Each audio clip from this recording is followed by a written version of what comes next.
9 महीने मां के गर्भ में कैसे पलता है बच्चा।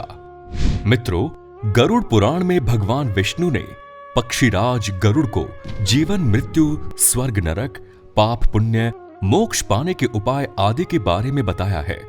गरुड़ पुराण में यह भी बताया है कि शिशु को माता के गर्भ में कई कष्टों का सामना करना पड़ता है। इसमें माता के गर्भ में आने से लेकर जन्म लेने तक का स्पष्ट विवरण दिया गया है। आज हम अपनी वीडियो के जरिए आपको बताएंगे कि 9 महीने मां के गर्भ में शिशु कैसे पलता है, शिशु को माता के गर्भ में क्या क्या विचार आते हैं। नमस्कार, आपका एक बार फिर से स्वागत है द डिवाइन टेल्स पर। गरुड़ पुराण में वर्णित तथ्यों के अनुसार 1 महीने में शिशु का मस्तक बन जाता है और फिर दूसरे महीने में हाथ आदि अंगों की रचना होती है। वहीं तीसरे महीने में शिशु के उन शारीरिक अंगों को आकार मिलना आरंभ हो जाता है, जैसे कि अंगुलियों पर नाखून का आना, त्वचा पर रोम का निकलना, हड्डी, लिंग, नाक, कान, मुंह बन जाते हैं। तीसरे महीने के खत्म होने तक और चौथे महीने के शुरू होने के कुछ समय में ही त्वचा, मांस, रक्त, मेद, मज्जा का निर्माण होता है। 5वें महीने में शिशु को भूख प्यास लगने लगती है। 6ठे महीने में शिशु गर्भ की झिल्ली से ढककर माता के गर्भ में घूमने लगता है। मित्रों, आपको बता दें कि इस समय शिशु को माता के गर्भ में मलमूत्र के साथ अन्य सूक्ष्म जीवों के साथ रहना पड़ता है। फिर अगले 3 महीने गर्भ में शिशु को कई प्रकार के कष्टों का सामना करना पड़ता है। इस अवस्था तक जीव के पैर ऊपर और सिर नीचे रहता है और पीठ और ग्रीवा कुंडली के आकार में रहती है। इस समय वो हिलडुल नहीं पाता। जैसे पिंजरे में बंद पक्षी दर्द में रहता है, ठीक वैसे ही जीव मां के गर्भ में दर्द के बीच रहता है। वो भगवान का नाम जपते हुए अपने पूर्व जन्म के पापों को याद करता हुआ क्षमा मांगता है। मित्रों, गरुड़ पुराण के अनुसार 6ठे महीने के बाद जब शिशु भूख प्यास को महसूस करने लगता है और माता के गर्भ में अपना स्थान बदलने के भी लायक हो जाता है, तभी वो कुछ कष्ट भी भोगता है। कई पदार्थों और कृमियों से पूर्ण उदर में जीव उन कृमियों के काटने से कष्ट सहता है और कई बार बेहोश हो जाता है। मां जो भी भोजन करती है, उसके स्पर्श से जीव के कोमल अंगों को कष्ट होता है। आपको जानकर हैरानी होगी, लेकिन गरुड़ पुराण के अनुसार जीव गर्भ में ही अपनी 7 माह की अवधि में ज्ञान पाकर वैराग्य से परिपूर्ण होकर श्री विष्णु की प्रार्थना करने लगता है। उनके चरणों में शरण पाने की विनती करता है। लेकिन जैसे ही वो इस मोह माया की दुनिया में कदम रखता है, वो सब भूलकर फिर से माया के मोह में उलझ जाता है।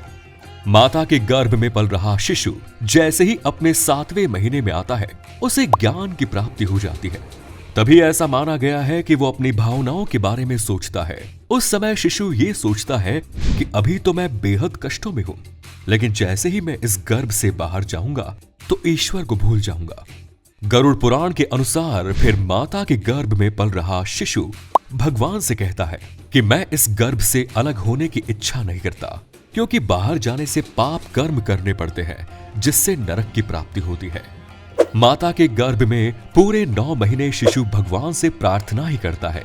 लेकिन ये समय पूरा होते ही जब प्रसूति के समय गर्भ से बाहर निकलता है तो उसे कुछ याद नहीं रहता।